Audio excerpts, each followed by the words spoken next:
দ্বারা আয়োজিত তথা ঘোষপাড়া তরুণ সংঘ ক্লাবের সহযোগিতায় যে এক অন্যরকম মাত্রায় নিয়ে গেছে এই বইমেলা, এবং সেই বইমেলায় আরও একটা নতুন পালক যুক্ত হয়েছে এই সাংস্কৃতিক অনুষ্ঠান।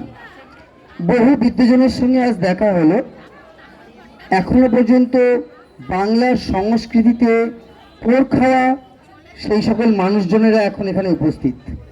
এদের মধ্যে রয়েছেন কেউ লেখক, কেউ কবি, কেউ সাহিত্যিক, কেউ বা স্কুল শিক্ষক, কেউ বা সঙ্গীতজ্ঞ, কেউ বা কবিতা লেখক।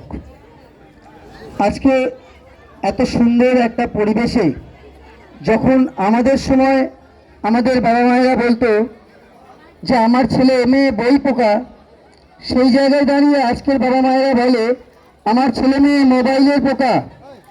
সেই জায়গাটা থেকে বেরিয়ে আসার জন্যই হয়তো এই সৃজনশীল প্রবন্ধ লেখক সংঘ যে আয়োজন করেছেন বইমেলায়, পুনরায় আমাদের বাচ্চারা, আমাদের আগামী প্রজন্ম যাতে বইয়ের প্রতি আকর্ষিত হয়, সেই ধরনের বুক স্টলস এখানে উপস্থিত।